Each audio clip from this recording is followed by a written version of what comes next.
typically if you're lifting heavy weights and doing anaerobic training and, either using recovery protocols or taking rest days, those things are going to boost your testosterone quite a bit and oftentimes lower cortisol.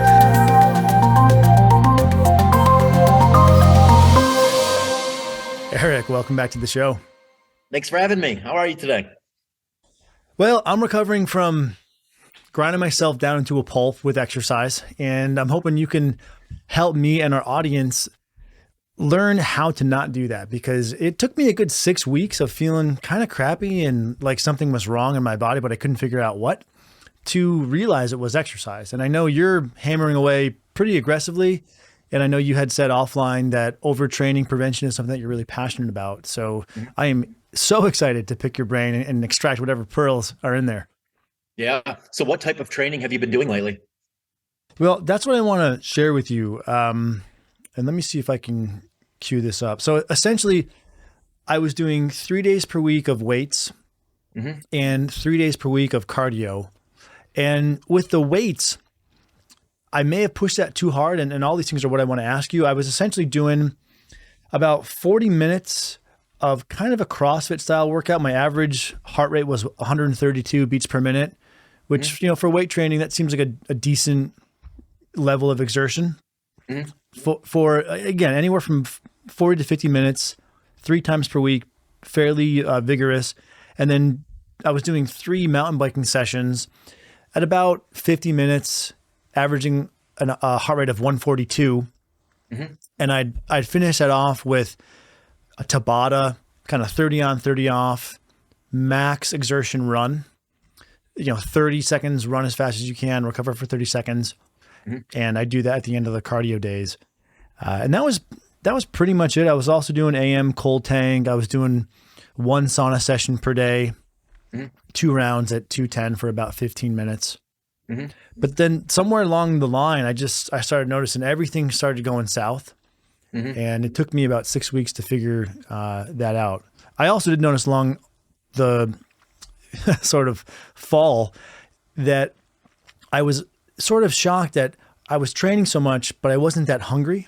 And as we did some research on this, we determined, or we saw in some of the ex-phys literature, that a loss of appetite can be one of the signs of overtraining.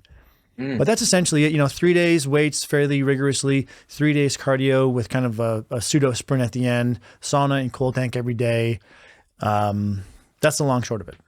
Got it. So you're not typically doing double sessions. You're going back and forth on those sessions, or are you combining them into the same day? With the sauna, you mean?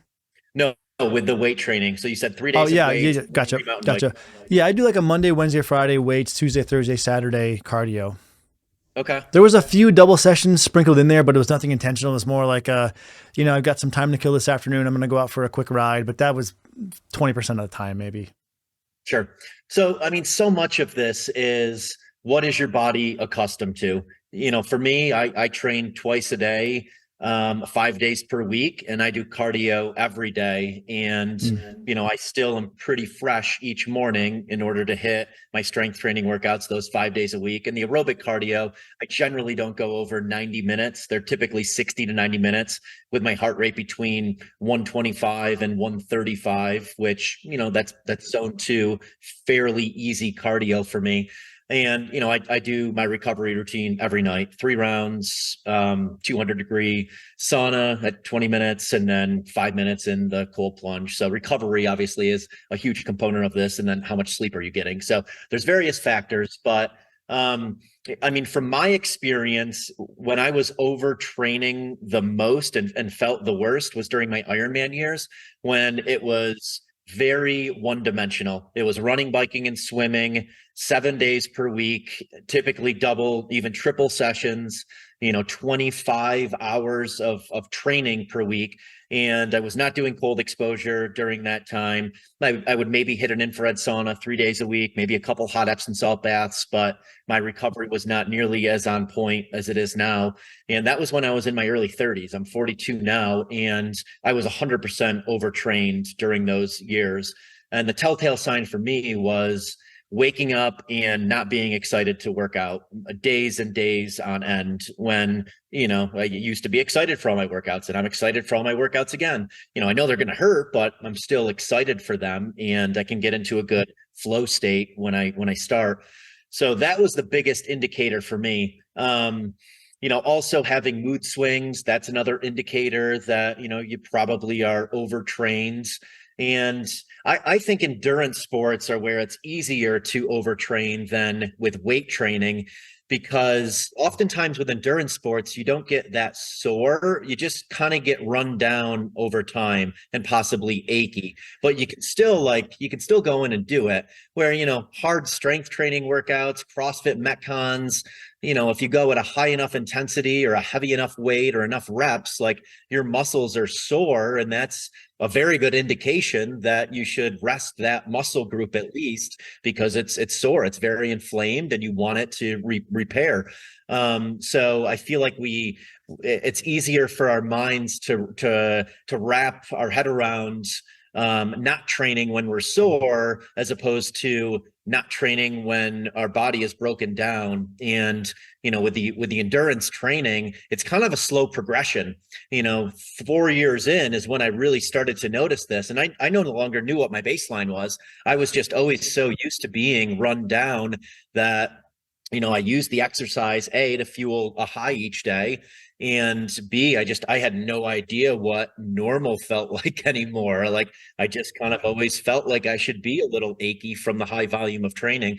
And it really wasn't until 2017 when I really backed off on running a lot and started doing the contrast therapy that I realized what, feeling fresh was like again. So there's a lot in there, obviously, but well, let me pick up a few of those threads. One of the things that I think made this so insidious for me was all of the sauna and the cold tank. It brought my muscle soreness down really low. I did have some tightness. I'd notice if I was sitting in a chair for a while and I would get up, I'd have that kind of old man, got to stretch. So I was getting some of that, but early phase, there wasn't much in the way of muscular. But to your other point, I was noticing I was just flat for everything, right? Even like podcasting, all the stuff that I love, I was kind of going through the motions. So it just felt like I was flat. And one other thing you said that I really resonated with was I would feel like I needed to get out on the bike for that stimulation. I just needed to go to that place where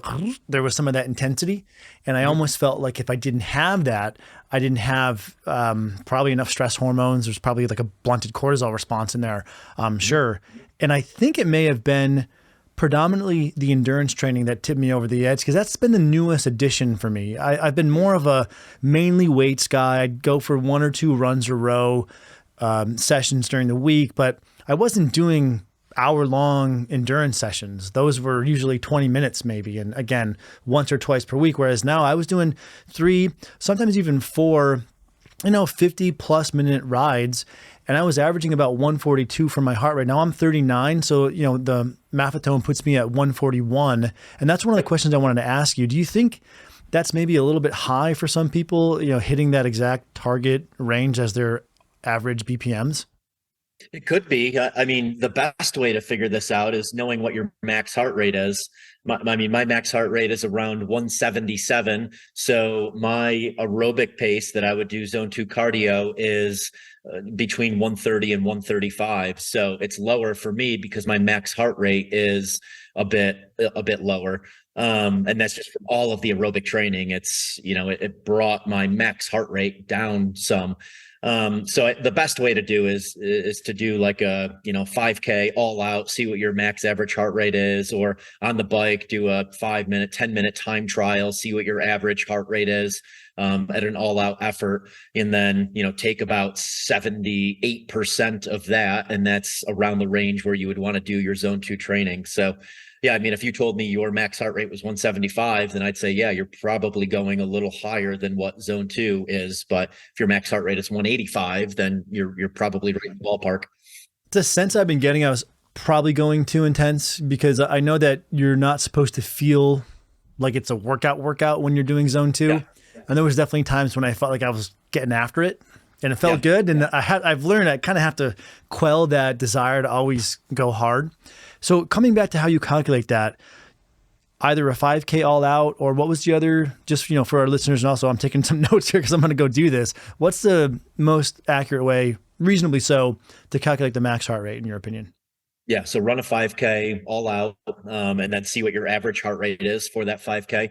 Or do a 20-minute bike test, warm up for 5 to 7 minutes, and then do 13 to 15 minutes all out and see what your average heart rate is. And again, we're talking like an all out effort to determine that. Right. Okay. So it's going to be painful. Yeah, what do you, and then you take 70% of that? Is that what you were saying for the target heart rate? You take like 75 to 80%, depending on how trained you are. Do you find that it tends to be the endurance training? I believe you said that a moment ago, that it's the endurance training that sneaks up on you. Is this because it takes time to condition up to handling the higher loads, or is it that plus, like I think happened with me, I was just going too hard in terms of my, relative level of exertion, or is it something else? Well, generally with endurance sports, you're going to find that people have higher cortisol levels and lower testosterone when they're doing, long bouts of endurance training. And, typically if you're lifting heavy weights and doing anaerobic training and, either using recovery protocols or taking rest days, those things are going to boost your testosterone quite a bit and oftentimes lower cortisol. So, that's a lot of what this comes down to is if your cortisol levels are super high from your training, that means that you're overtraining. You're either going, too far, or you're not taking enough recovery in between those strength training sessions or high intensity interval training sessions. And again, just from a feeling standpoint, I feel like it's easier to overtrain with endurance because the inflammation just kind of gradually builds up over time without, being sore the day after doing something. When I go for my 45-minute run, 6 miles, I'm not sore afterwards. I'm not sore the next day. But if I do that 5 days in a row, like that's quite a bit of inflammation that's built up. And sure, your mind doesn't know it as much as it knows you went in and did Fran, the CrossFit workout, and you're very sore the next day. Like that's an indication that you're not going to do legs. Your body is telling you and your mind is telling you, like, stay away from legs. They hurt really bad. So I think that's why the endurance sports oftentimes will lead to overtraining. Yeah. And again, it's really this a feeling. We have Whoop and Oura and all of these, Coros watches that track HRV. And I think all of that data is great. But, if you are losing your stoke for working out, if you're losing mental clarity, if you're losing energy, if you, wake up and you're like, I don't feel like working out today, this sucks. And you have repeated days like that, that likely means that you are overtrained and your cortisol levels are high. I'm a big fan of doing this via feel.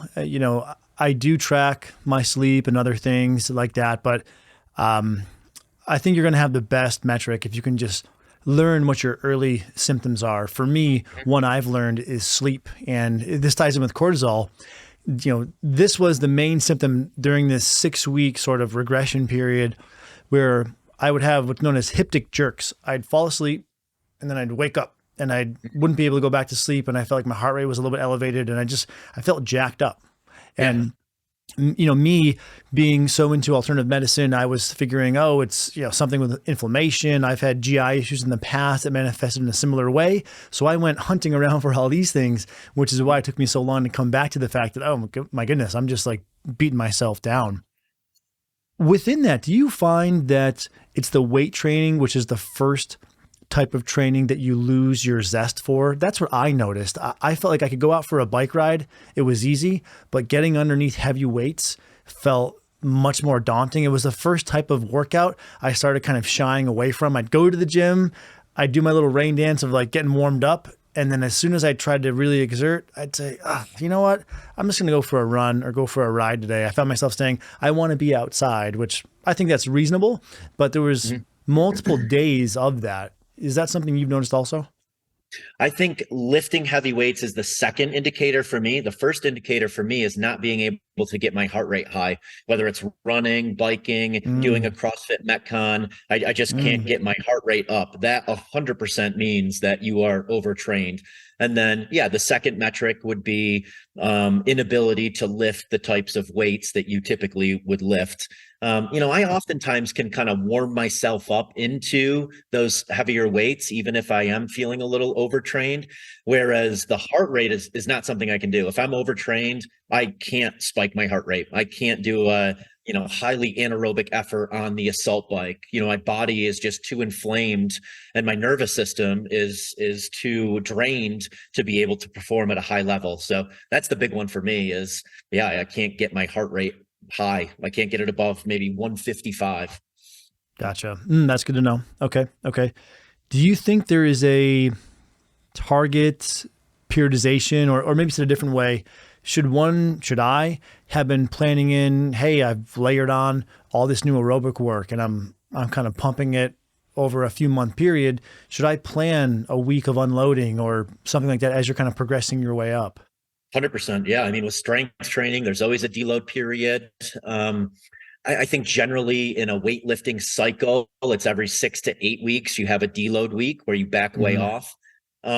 Same with the endurance training. Every 6 to 8 weeks, you should have a taper week where you back way off on the volume, or you vary what you're doing quite a bit. Instead of biking, like row, ski, do something that isn't going to continue to over fatigue that same muscle group. So yeah, every 6 to 8 weeks, I would do a back off week. And again, like the recovery protocols are so crucial for this stuff too. If you are training at a high level, if you're doing multiple workouts in a day, doing sauna, cold exposure, red light therapy, deep tissue massages, cupping, dry needling, like all of these things are going to help with the inflammation so that you can, help prevent the overtraining. Yeah, that was a big mistake I made. I was riding the high of feeling like, hey, I can throw anything at my body. I've talked in the podcast before about how intense those 30-30 Tabata all out runs were. And it was like this battle against yourself, right? Your mind's like, stop, this hurts. And the other kind of David Goggins voice in your head's like, keep going. And it was great. It's a rush. I know you know this. And I was probably a bit addicted to that, and I didn't take the adequate time to just gear down. I'm going to learn this lesson once, and I'm not going to make this mistake again. But for those out there who might be integrating more exercise into their routine, learn from my mistake, because it was a crappy 6 weeks, and if we can save anyone from suffering that same crash, I think that'll be a huge benefit to offer people. Yeah, definitely. And, depending on what level you're competing at, you are going to get to a point of overtraining. If you are running an ultra and you want to win Leadville, if you want to get to Kona, Right. for Ironman, like you are going to have periods where you are overtrained. There's just, it's a fact of the matter. The best athletes in the world are overtrained. And that's why they're oftentimes get injured, because they're riding that fine line between performance and breaking your body down so much that you get injured. I think I feel better about myself now that you said that, actually. It makes me feel yeah, I mean, less ignorant, I that's guess. every high level athlete I know has gotten injured because they're riding that fine line. To be the best in the world, you have to ride that fine line because there's a lot of other people riding that fine line. True. But I think, if we're talking high level athlete racing, it is so important, especially with these endurance races, to back way off on your training the week or two before your race, so you don't go into the race overtrained and fatigued. My coach and I would study a graph on Training Peaks, which is the platform I use to input all of my workouts. And we would watch my fitness and fatigue creeping up at about the same rate throughout the year. And then 2 weeks prior to Ironman Lake Placid, the goal was to lose a little bit of fitness, but for the fatigue to come way down here. So you're not quite as fit as you may have been the week before when you were overtrained because your fatigue was way up here, but you want to shed all of that fatigue and shed a little fitness when you hit that race. Because I've lost races before being the fittest person there, but I didn't recover properly. I was too fatigued to, again, get my heart rate above 155. And I'm assuming that fatigue, it's probably a multi-parameter metric. Are there a few sort of key parameters that feed into that calculation? It's definitely looking at HRV. It's looking at your heart rate and based on pace, based on wattage on the bike, heart rate based on the swim. Oh, cool. So you're it integrates physical performance parameters along with things like HRV. Yes. And that's actually, I like that a lot, actually. That's cool. I think I need to do that because that is sometimes for me, just HRV, I feel like it can be variable, right? I was out late one night and I didn't sleep well. It's like my HRV is down. Like, well, I know it's down. Is it down because of training or is it down because of it was a tough couple of days or a tough week? And I know the counter argument would be if you're seeing a consistent regression in your HRV, then that's when it's kind of like, okay, time to chill out. But I like having a few other parameters, maybe because I want to ignore HRV sometimes. And so if you're seeing HRV go low plus performance start to crater, it makes it, I think, probably harder to just ignore that. Yeah, definitely. And a lot of the watches track that now. Coros would track that within their app. I think Strava has something within their app that'll track that. I'm assuming Garmin does also. I should look into if Garmin has. I'm sure Garmin does. Yeah. I'm sure they do. Coming over to vocation work, one of the things that we picked out of some of the literature on overtraining was there's kind of a cluster of things that occur together.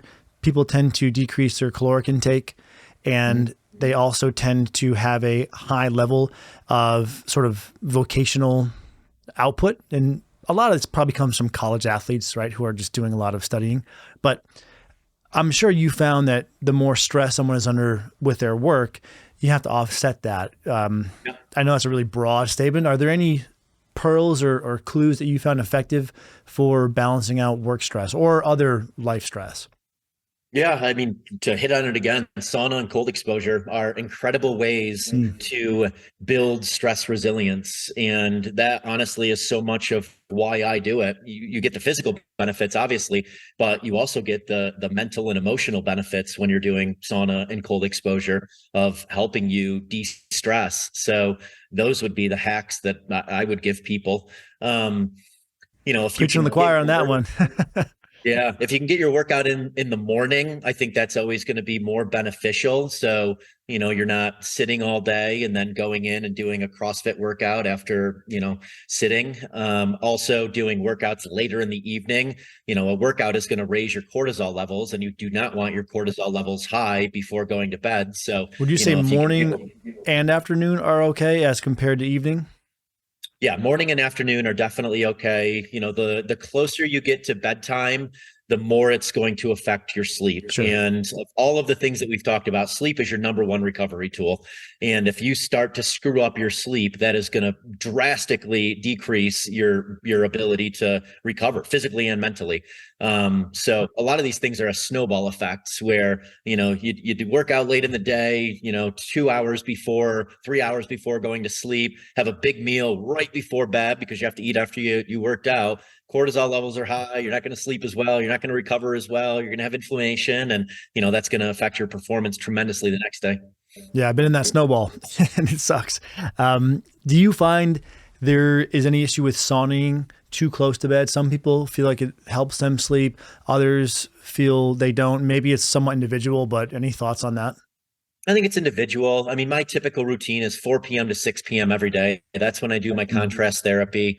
We eat immediately afterwards at 6 p.m. And then, 8 to 8:30 is when I'm winding down and in bed by 8:30, asleep by 9 to 9:30. So, I'm doing it 5 hours before sleep. I'm done 3 hours, I guess, before getting to sleep, and that works fine for me. Right. I've heard, maybe not within 30 minutes of going to sleep, but I think, an hour before taking a hot Epsom salt bath, being in the sauna, your body is going to be working hard afterwards to cool itself down. And that's a big component of getting to sleep is your body cooling your core body temperature before going to sleep. So I think they'll help as long as it's not super, super close to going to bed.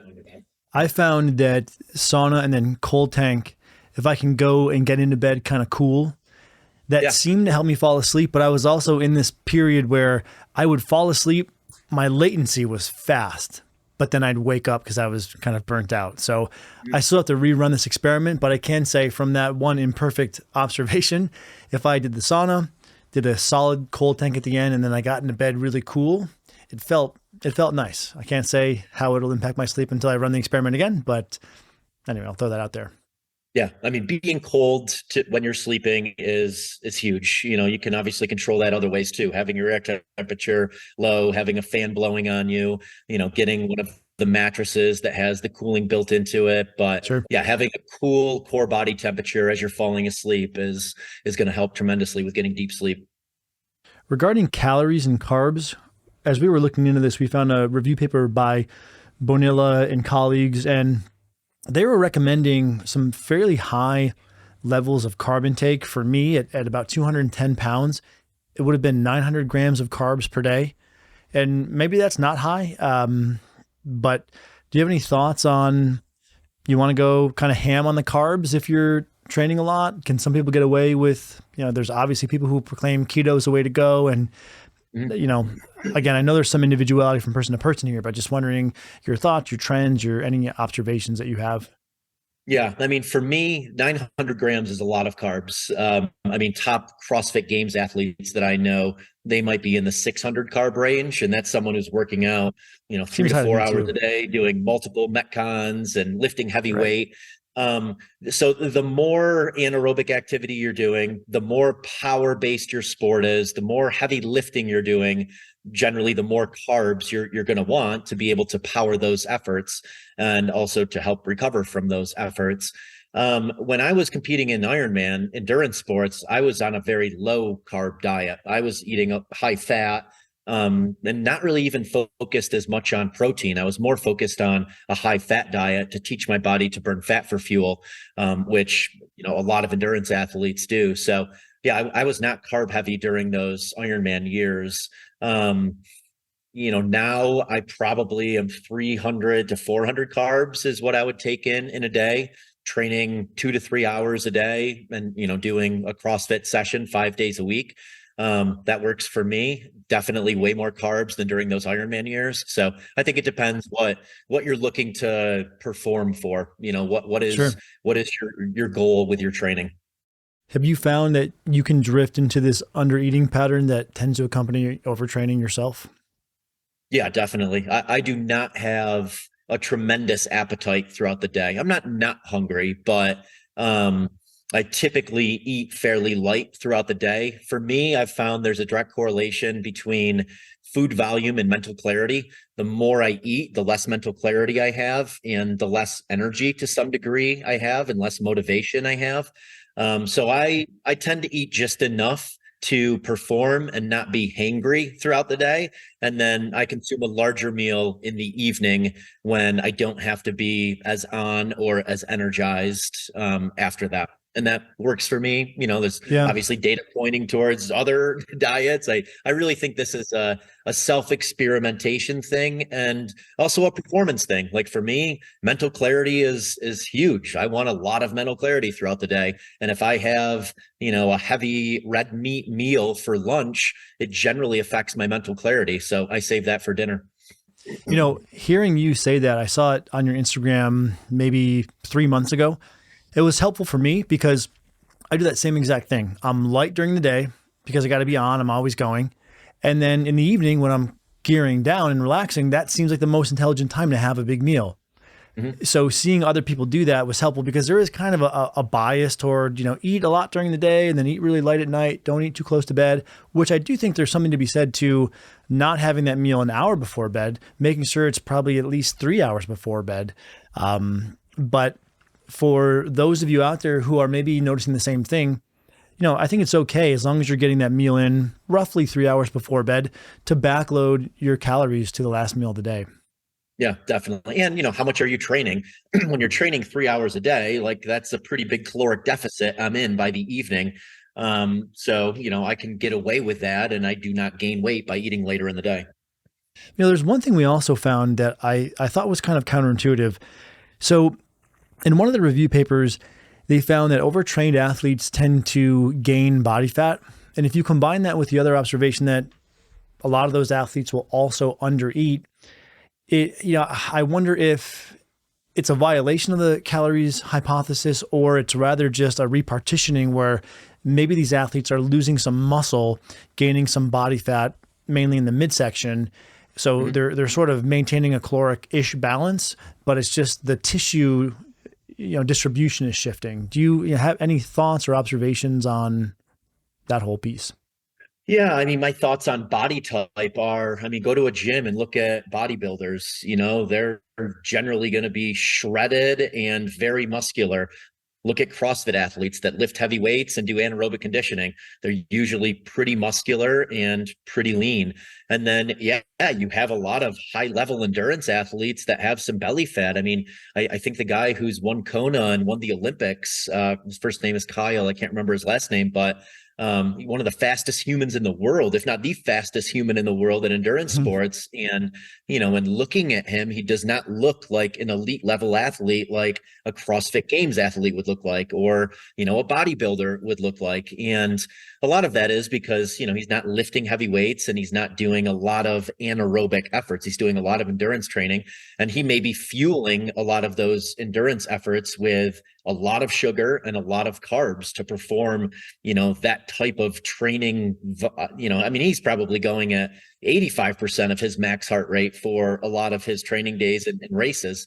So I think it's more a function of how you're training and what you're consuming. And a lot of times those endurance athletes are consuming a lot of carbs and a lot of sugar, and they're not lifting heavy weights. They're not doing anaerobic efforts. And because of that, they're also not raising their, resting metabolic rate. Right. Yeah, that makes sense. I wanted to kick over to a few questions on supplements. There's some interesting data on ashwagandha to prevent high cortisol levels. There's also the obvious recommendation of optimize your protein intake so as to prevent muscle breakdown and soreness. I think that's probably fairly obvious, but maybe just because of my bias with the sleep really falling off, and I'm assuming that's because of cortisol going too high, I'm thinking about what can we do from a supplement perspective. Not to say that you just want to be irresponsible and overtrain and not learn how to balance these things, but what might we be able to use? Ashwagandha came up as one of the better supplements here. Any thoughts or experience with that? Yeah, I take 400 to 600, I believe it's milligrams of ashwagandha in the afternoon. I believe you're supposed to cycle on and off of it. There's different protocols on there, but call it 4 weeks on, a week off, just so you don't get addicted you do that to using that to lower cortisol. Are you using that? Let's say you have a 2-month training cycle, just for argument's sake, and you're going to be kind of slightly overreaching the second month. Would you be more prone to use ashwagandha in that sort of overreach phase? And then when you're kind of restarting another program, you're not going to use it? Yeah, that would make sense. Definitely. Yeah. I mean, for endurance athletes, that is an incredible way to help with cortisol levels. Again, like the CrossFit training, typically if I'm overtrained, that means I'm sore and I'm going to rest anyways, because I can't really move that body group because it hurts so much. But with the endurance training, yes, ashwagandha, incredible tool to use to lower cortisol so that you get better sleep and you recover, better to be able to hit the effort day in and day out. Colostrum, I know that's something that you use, or at least I believe you use, and that came up as something that can help prevent gut damage. And not to get too, graphic here, but one of the other things I noticed when I was overtraining was loose bowels. And this is something that athletes report. They report more IBS clearly than just your normal, non-highly taxed cohorts. And there is some evidence for probiotics. There's also some interesting data for colostrum. So tell us your thoughts on or experience with colostrum. Yeah, I mean, I just started taking colostrum in the last few years, so it was kind of post my Ironman years. I wasn't aware of it back then. I certainly had GI issues during those years, specifically with running. For me, it would be eat a lighter meal that night before if I had an early morning run. And it's just hard to avoid when you're running, in excess of 90 minutes at one time. Like that's so much distress on your gut. So yeah, I had to be really, really careful with what I ate the night before, not having too much fiber, so that my stomach did not get upset in running. I was always fine biking. I'm fine with any other long workouts. Running is really the one that would always get me. And it's specific running. Like it wouldn't be hiking, it wouldn't be rucking. It's literally the impact of the running that does something to distress your gut. So yeah, I can't speak from experience of using colostrum back then. I have no gut issues now, but I also very rarely run more than 60 minutes in any one training session. And for me, that was really the tipping point. Was once it got above 90 minutes, that's when, it was 50-50 of whether I was going to have an issue out there running. And you're running once per week now. Is that the volume that you're hitting? It depends what I'm training for. So I just ramped up for Hyrox US Championships, which were 2 weeks ago. And for the 3 months leading up to that, I was running about 30 miles a week. So I ramped my running up quite a bit. I've only run once since the championships because now I'm more focused on the CrossFit Games season. And, running is not an instrumental part of CrossFit, at least not for me. I already have a running background. So any running events they could throw at me, I'm probably going to be just fine, prepared for it. And running for me also hinders my ability to lift heavy weights, and it hinders my ability to go anaerobic. More than anything, it breaks my body down more than anything I do.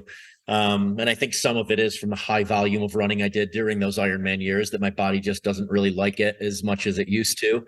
But yeah, so I back way off on running depending on what my focus of training is. And yeah, right now I may run once a week and I might hike once a week during this CrossFit Game season.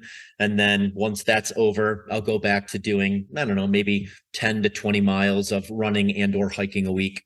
Gotcha. Are there other supplements? I mean, again, probiotics, there's some evidence for fatigue recovery, VO2 max, enhancing whey protein intake, creatine, obviously data there, phosphatidylserine, beta alanine, beetroot, branched chain aminos, anything that you think is really sort of worth someone considering putting into their protocol? Yeah, I mean, you just mentioned the other ones that I consume. I take creatine every day, 5 grams, and have for years. I think that's incredible for building strength and retaining and building muscle mass. So creatine is a staple supplement that 20 plus years I've been using creatine. Beta alanine is something fairly new in the last probably 3 years that I use. Beta alanine and L-citrulline, I'll use them together oftentimes, and I think the studies show that it buffers lactic acid. And for me, I just feel like I can go a little bit longer at a threshold pace, if I take beta alanine before a workout. So for that reason, I love beta alanine and L-citrulline. Beet powder, I mean, lots of studies around beet powder being incredible for boosting nitric oxide, increasing blood flow. So great for endurance athletes. I take beet powder. I take Athletic Greens in the morning just as a cover all my bases type supplement with probiotic and adaptogens in there. And then colostrum, that's kind of my stack. Collagen, I supplement with collagen. I'll put that in my coffee in the morning. Those are my routine things. I'll, dabble with other things here and there, but I feel like if I'm traveling somewhere, that's what I'm bringing. Yeah. Nice. Yeah. It seems like a pretty good stack. And there's a few that I'm going to be adding into mine also, mainly for the cortisol management, just because I'm learning that for me, that seems to be the thing that really kicked me in definitely ashwagandha. Ashwagandha should help with that, taking that in the afternoon. What about the mindset piece, right? One of the things that I was struggling with was just kind of like this mental freak out when you feel like your body's not performing the way it should. And you're thinking, gosh, is there something wrong with me? It's one of the things that I try to be really cognizant of on the podcast, knowing that we have some people who are coming from a background of IBS or IBD, and they've struggled with food and some of the mental challenges that can accompany that. Just your comments that every athlete kind of goes through this sort of thing is very helpful. But anything else that you've found constructive from a mindset perspective? Yeah, I mean, I actually just posted this on social media yesterday. In 2013 or 14, I can't remember which year it was. I crashed on my bike, and I can't move this finger from the knuckle down. It literally is just stuck like that. And after that crash, I didn't think I was ever going to be able to do pull-ups again or a deadlift or be able to grip anything heavy. And I mean, at 42, I am deadlifting more than I ever have in my life. I can do more pull-ups than I ever could in my life. So, at the time, you feel like life is over, and then you realize it was a speed bump. And then the other thing was in 2016, I tore my MCL from overtraining, doing way too much running, way too much high impact CrossFit training. And there was about a 2-month period where I couldn't put any pressure on my knee. And it was probably a 5 or 6 month period where I couldn't run. And, again, in the moment, I was like, I'm never gonna be able to run again. I guess it's just going to be biking and the ski erg and things I could do from here on out. And, fast forward, I can still run really fast and really far. So I think the more hardships you encounter, the more you realize there's speed bumps in life, and it just trains you for that next hardship of, okay, this really, really sucks in the moment, but I'm going to get over this. And the faster you can get back to routines that put you in a positive mindset. And if you're injured, that's sauna and cold exposure. It's doing things that you still can do to put you in a positive mindset. So that's the way I look at any of those hardships now. Is this is going to be a speed bump, do what I can to maintain a positive mindset and just know that, this is likely temporary and things are going to be back to normal. Yeah.